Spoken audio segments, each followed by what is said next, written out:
நேபாளத்தில் 4 நாட்கள் நடைபெற்ற சர்வதேச சிலம்ப மற்றும் கராத்தே போட்டிகளில் கோவையைச் சேர்ந்த karate Viju martial arts academy மாணவ மாணவியர்கள் பங்கேற்ற 17 மாணவ மாணவியர்களும் முதல் பரிசை தட்டிச் சென்று தாயகம் திரும்பினர். கோவையில் அவர்களுக்கு உற்சாக வரவேற்பளித்த பெற்றோர்கள் மற்றும் பொதுமக்கள். கோவை குனியமுத்தூர் பகுதியில் கடந்த 25 ஆண்டுகளாக karate Viju martial arts academy எனும் பயிற்சி மையத்தை டாக்டர் எம் விஜு நடத்தி வருகின்றார். இங்கு மாணவ மாணவியர்களுக்கு கராத்தே, சிலம்பம், குத்துச்சண்டை, வெயிட் லாஸ் போன்ற பயிற்சிகள் அளிக்கப்பட்டு வருகின்றது. இங்கு சுமார் 300க்கும் மேற்பட்ட மாணவர்கள் சிலம்பம், கராத்தே, குத்துச்சண்டை உள்ளிட்ட பயிற்சிகளை பெற்று வருகின்றனர்.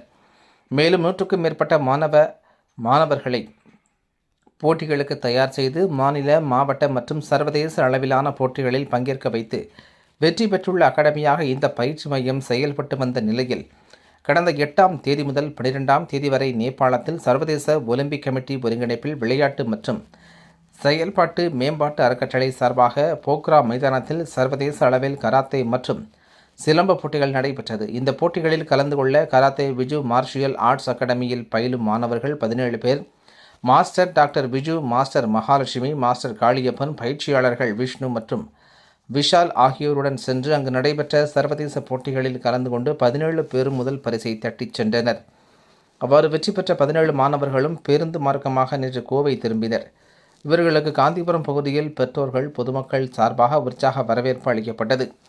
தொடர்ந்து செய்தியாளர்களை சந்தித்து பேசிய பயிற்சியாளர் விஷ்ணு கூறுகையில், நேபாளத்தில் நடைபெற்ற சர்வதேச கராத்தே மற்றும் சிலம்ப போட்டிகளில் மாணவ மாணவியர்களை அழைத்துச் சென்று கலந்து கொள்ள வைத்ததாகவும், இதில் அவர்களின் திறமைகளை வெளிப்படுத்தி அனைவருமே முதல் பரிசை வென்றது எங்களுக்கு மகிழ்ச்சி அளிக்கிறது. இங்கு வெற்றி பெற்ற மாணவ மாணவியர்களை அடுத்த ஆண்டு தாய்லாந்தில் நடைபெறவுள்ள ஏசியன் கராத்தே மற்றும் சிலம்ப போட்டிகளில் கலந்து கொண்டு இந்திய நாட்டுக்கு பெருமை சேர்க்க உள்ளார்கள். இதற்கான பயிற்சிகளை நாளை முதல் அவர்களுக்கு அளிக்கப்பட உள்ளது என அவர் தெரிவித்தார்.